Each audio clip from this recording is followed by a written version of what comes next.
तो मैंने सोचा अपने भाषण में शुरुआत में उनके शब्दों से करूं। कुछ समय पहले मैंने इनके ये शब्द पढ़े थे, अंग्रेजी में पढ़े थे, अंग्रेजी में उन्होंने लिखे थे। और अंग्रेजी जरूरी है आजकल, अगर हमें प्रगति करनी है, 21वीं सदी में प्रगति करनी है तो अंग्रेजी जरूरी है। तो मैं पहले उन शब्दों को अंग्रेजी में बोलूंगा और फिर उनको हिंदी में ट्रांसलेट करूंगा। I knew that in the school I could not sit in my class according to my rank, but that I was to sit in a corner by myself. I knew that in the school I was to have a separate piece of cloth for me to squat on. In the classroom, the servant employed to clean the school would not touch the cloth used by me. I was required to carry the cloth home every evening because no one else would touch it. While in the school, I knew that children of the touchable classes, when they felt thirsty, could go out to the water tap, open it, and quench their thirst. All that was necessary was the permission of the teacher. But my position was separate. I could not touch the tap unless I asked the teacher. I could not touch the tap unless it was opened by a touchable person. It was not possible for me to quench my thirst. The presence of the school peon was necessary, for he was the only person who the class teacher could use for this purpose. If the peon was not available, I had to go without water. No peon, no water. जब मैं school जाता था, मुझे मालूम था कि मुझे अपने रैंक के मुताबिक नहीं बैठना था। मुझे स्कूल में एक कोने में अकेले बैठना पड़ता था। मुझे यह भी मालूम था कि जब मैं स्कूल में जाता था तो मैं एक कपड़ा ले जाता था और उस कपड़े के ऊपर मुझे अकेला बैठना पड़ता था। और जब मैं वापस जाता था तो उस कपड़े को मैं वहां नहीं छोड़ सकता था। मुझे उस कपड़े को उठाकर अपने साथ घर ले जाना पड़ता था, क्योंकि अगर मैं उसको नहीं उठाता तो स्कूल में उस कपड़े को कोई नहीं छूना चाहता था। मैं ये भी जानता था, जब मैं स्कूल जाता था तो पानी पीने के लिए मुझे अपने टीचर से पूछना पड़ता था। मैं टीचर से पूछता था और फिर टीचर एक पियोन को बुलाता था और उससे कहता था, जाओ नलका खोलो। जब पियोन नलका खोलता था तभी मैं पानी पी सकता था। और अगर कभी पियोन नहीं आया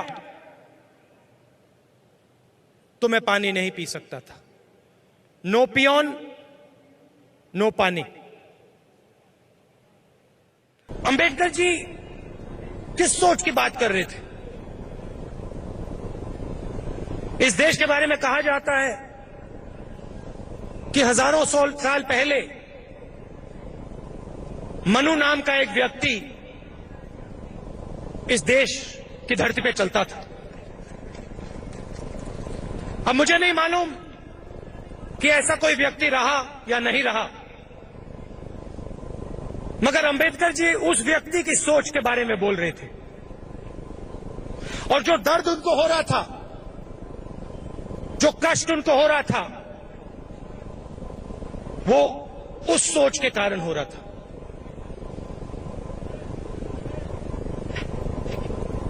अंबेडकर जी के साथ कांग्रेस पार्टी खड़ी हुई और मिलकर मनु की जो सोच है उसके खिलाफ गांधी जी ने, नेहरू जी ने, पटेल जी ने, अंबेडकर जी ने मिलकर हमारा कॉन्स्टिट्यूशन रखा। और मनु के खिलाफ, मनु की सोच के खिलाफ सबसे बड़ी चोट जो शायद पिछले 3000 सालों में नहीं मारी गई, वो चोट अंबेडकर जी ने और कांग्रेस पार्टी ने मिलकर मारी।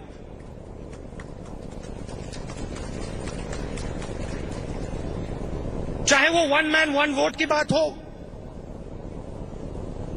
चाहे वो कॉन्स्टिट्यूशन की बात हो, नींव यह है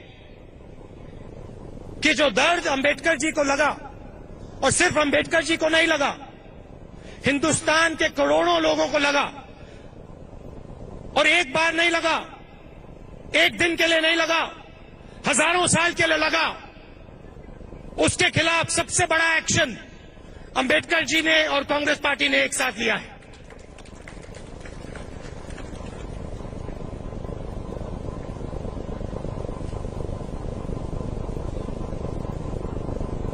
अंबेडकर जी क्या कह रहे थे उस क्लासरूम में? क्या कह रहे थे? वो कह रहे थे चाहे मैं कुछ भी कर लूं, चाहे मैं क्लास का सबसे बेहतर स्टूडेंट हूं, चाहे मैं पहले नंबर पे आऊं,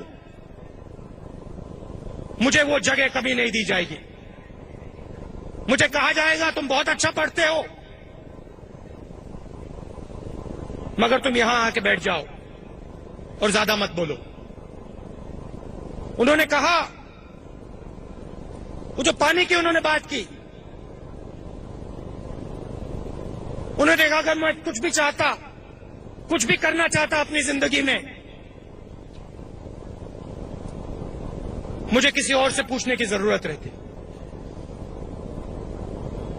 अगर मैं पानी पीना चाहता तो किसी एक व्यक्ति की जरूरत होती कि वो वहां खड़ा हो और मुझे कहे हां तुम पानी पी सकते हो। मैंने कॉन्स्टिट्यूशन की बात की, मैंने वोट की बात की, और सच्चाई ये है कि मनु की सोच को हमने जबरदस्त चोट मारी। कॉन्स्टिट्यूशन के माध्यम से उसको चोट मारी, मगर जब भी मैं अपने देश में घूमता हूं, मुझे एक बात बहुत अच्छी तरह दिखाई देती है। मनु की सोच हिंदुस्तान में आज नहीं मिटी है, और ये काम मिटाने का काम, कॉन्स्टिट्यूशन एक शुरुआत है, वोट एक शुरुआत है, मगर ये लड़ाई लंबी है और ये 2-3 दिन में जीती नहीं जा सकती।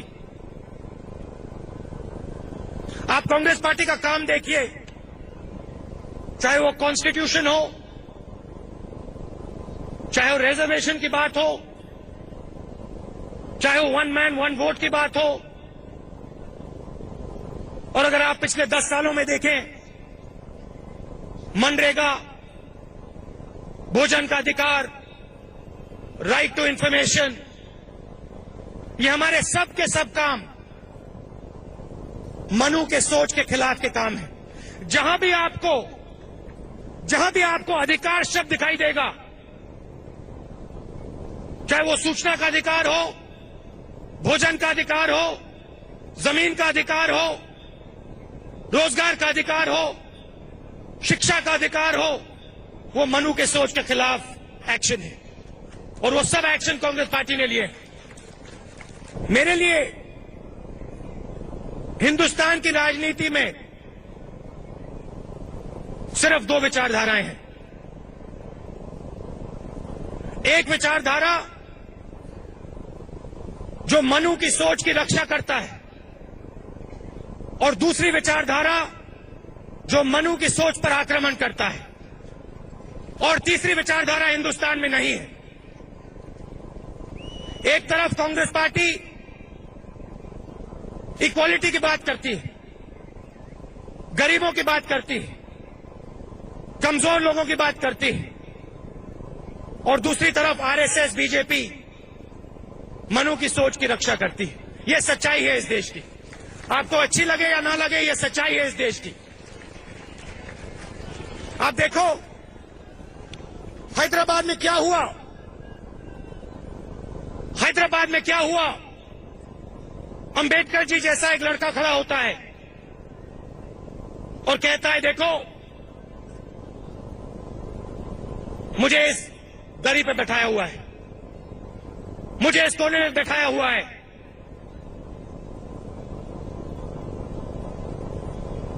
मैं एक इंटेलिजेंट लड़का हूं, मैं किसी से कम नहीं हूं, मुझे यहां क्यों बैठाया हुआ है, मुझे कोने में क्यों बैठाया गया हुआ है, मुझे दबाया क्यों जा रहा है। रोहित वेमुला ने वही सवाल उठाया जो अंबेडकर जी ने इस किताब में लिखा है, और कुछ नया नहीं उठाया है।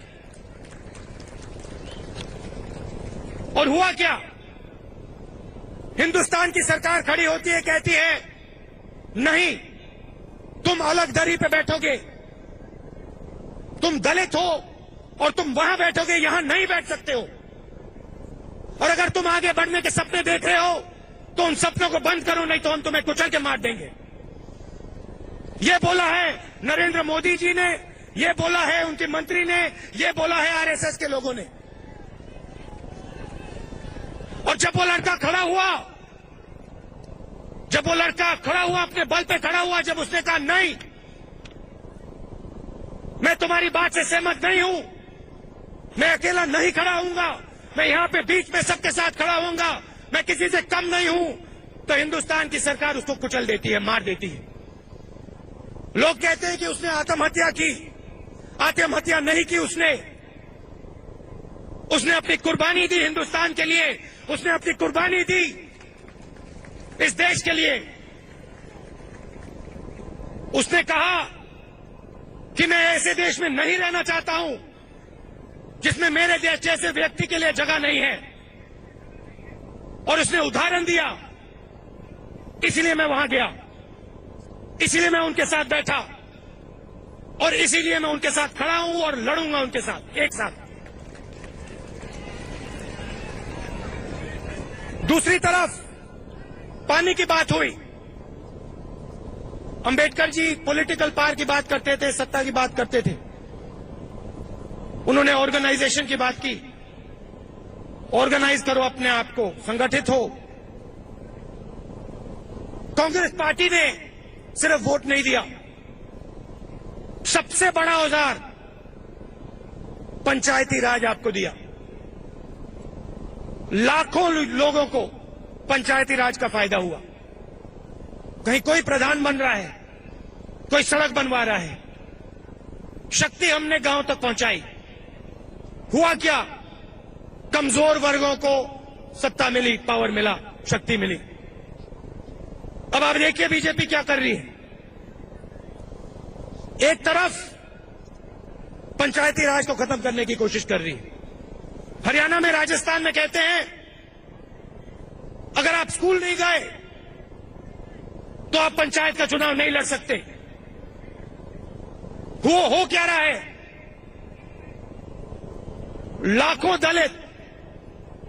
लाखों दलित महिलाएं जो चुनाव लड़ सकती थी वो अब चुनाव नहीं लड़ पाएंगी।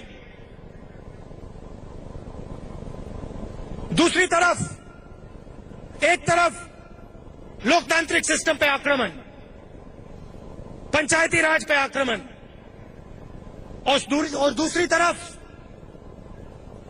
आपको शिक्षा दिलवाने से रोकने की कोशिश। स्कूलों का प्राइवेटाइजेशन, दो हिंदुस्तान, एक गरीब लोगों का हिंदुस्तान, पब्लिक स्कूल वाला हिंदुस्तान जिसमें पढ़ाई नहीं होगी, और दूसरा चुने हुए लोगों का हिंदुस्तान, प्राइवेट स्कूल वाला हिंदुस्तान जिसमें जिसके पास पैसा होगा वो जा पाएगा, जिसके पास पैसा नहीं होगा वो नहीं जा पाएगा। और यही काम अस्पतालों के साथ कर रहे हैं।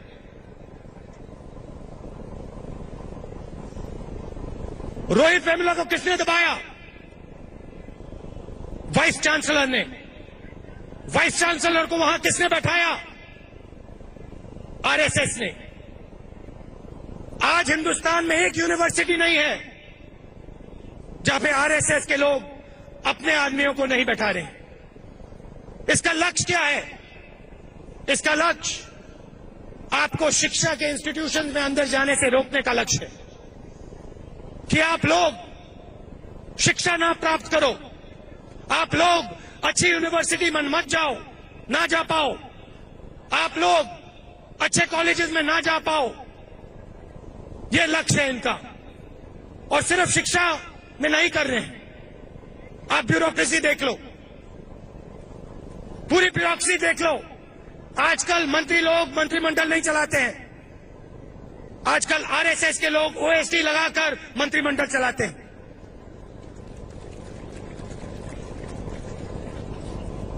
बीजेपी के एमपी पार्लियामेंट में मुझे कहते हैं कि यहां पे सिर्फ एक व्यक्ति का राज, एक व्यक्ति और एक संगठन, नरेंद्र मोदी और आरएसएस, और कोई नहीं। हमसे यहां कुछ पूछा नहीं जाता है, हमें यहां कुछ बताया नहीं जाता है।